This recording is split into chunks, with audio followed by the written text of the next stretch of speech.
பாம்பு கடிச்சா அடையாளமா நல்ல பாம்பு கடிச்சது. இதுவரை அழுகி போனதுனால எடுத்துட்டாங்க. நானும் அதே மாதிரி தான் ரப்பர் பேண்ட் போட்டு டைட் பண்ணதுனால இதுவரை அழுகி போச்சு. அதனால கட் பண்ணி எடுத்துட்டாங்க. நான் சொல்றதெல்லாம் அது செய்யுது, அது என்னோட ஃப்ரெண்டுன்னு நினைச்சிட்டு இருக்கலாம்.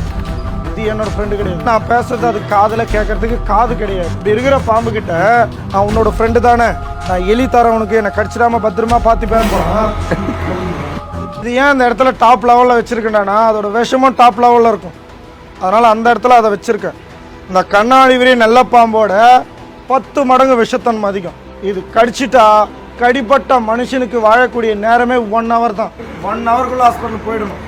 2 மணி நேரம் ஆயிடுச்சு, 3 மணி நேரம் ஆயிடுச்சுன்னா காப்பாற்ற முடியும், இறந்து போயிடும். புரியுதுங்களா? ஏன்னா 45 நிமிஷத்துக்குள்ள நம்மளோட பாடியை பேரலைஸ் பண்ணிடும். பக்கவாதம் அந்த மாதிரி கை காலை ரொம்ப மாதிரி மாற்றி விட்டுரும். அப்படியே ஸ்டெக் ஆகி நின்றுடும். பேச முடியாது. அவங்க என்ன சொல்கிறாங்கிறது புரியும், ஆனால் திருப்பி ரீப்ளே பண்ண முடியாது. அந்த மாதிரி லெவலுக்கு எடுத்துகிட்டு போயிடும். இப்போ நான் படத்தெல்லாம் பார்த்துருப்பீங்க. இந்த அனகொண்டாலாம் நம்மளை பிடிச்சிக்கிறானா, அந்த ஆக்டரை பிடிச்சிக்கிறானா பார்த்துருப்பீங்களா? அப்படியே ரோல் பண்ணி நம்ம எலும்பு உடச்சி முயங்கிறதுக்கு ட்ரை பண்ணல. இப்படி தானேப்பா சாப்பிட்றது அனகொண்டாலாம். அந்த மாதிரி இது அந்த பகுதியை ரோல் பண்ணிக்கிட்டு அந்த இடத்த விட்டு விட்டு கடிச்சிக்கிட்டே இருக்கும். அது மாதிரி 2 வாட்டி 3 வாட்டி கடிச்சிக்கிறானா கை சேலை இருந்து போடும் சீக்கிரமாக. ஆனால் இது மோஸ்ட்டாக பகலில் வெளியில் வராது, நைட்டில் தான் வெளியில் வரும்.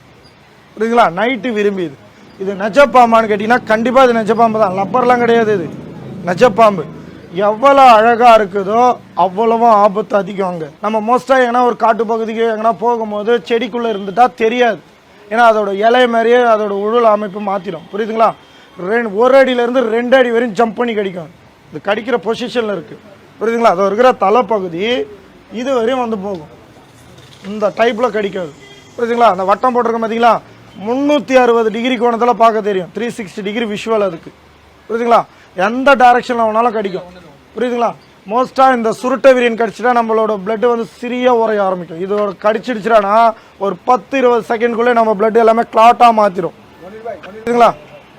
இன்னொரு விஷயம், அந்த பிளட்டு மாத்திர பிளட்டு பார்த்தீங்கன்னா பிளாக் கலராக மாற்றிடும். சகப்பு கலராக இருக்காது, பிளட்டு கெட்டு போயிடும். ஒரு 2.5 மணி நேரம் ஆயிடுச்சுன்னு வச்சுக்கோங்க. கடிப்பட்ட இடத்த விட்டுட்டு மேல் பகுதியில் நம்மளுக்கு எந்தெந்த இடத்துல தூரங்கள் இருக்கோ, ஹோல்ஸ் இருக்கோ, அந்த பகுதியில் தண்ணி வடிகிற மாதிரி பிளட்டு வெளியே வரும். ஆட்டோமேட்டிக்காக வெளியில் வந்துக்கிட்டே இருக்கும். ஏன்னா நம்மளோட பிளட்டு தான் பாதிக்கப்படும் இந்த ஒரு விஷம் கடிச்சிட்டா. கடிப்பட்ட இடம் பார்த்தீங்கன்னா அப்படியே பிளாக் கலராக மாறிக்கிட்டே வரும். கட் பண்ணி எடுக்கிற லெவலுக்கு எடுத்துகிட்டு வந்துடும். 3 மணி நேரம் டைம் கொடுக்கும். 3 ஹவர்ஸ்க்குள்ளே நம்ம மெடிசன் எடுத்துக்கணும். இது 7 குட்டி போடுறேன்னு சொன்ன பார்த்தீங்களா, இது வருஷத்தில் குறைஞ்சபட்சம் 85 குட்டி வரையும் போடும். கையில் கடிச்சிருச்சு, நீங்கள் கட்டணும்னு ஆசைப்பட்டு கட்டலாம். ஆனால் எப்படி கட்டணும்னா அதுக்கு ஒரு விதிமுறை இருக்குது. இந்த 2 இடத்துல கட்டக்கூடாது. இந்த மசில்ஸ் எல்லாம் கட்டணும். இந்த இடத்துல ஏன் கட்டணும்னு காரணம் என்னன்னா, ஒரு எலும்பு இருக்கும், டபுள் எலும்பு இருக்கும். இல்லை நான் இருக்குமா தான் கட்டிட்டு போவேன், என்னோட விஷம் மேலே ஏறக்கூடாதுன்னு நினச்சிங்கன்னா ஹாஸ்பிட்டலுக்கு போய் அவர் நார்மல் நிலைமைக்கு வெளியில் வரும்போது இது மாதிரி கட் பண்ணி எடுத்துருவாங்க.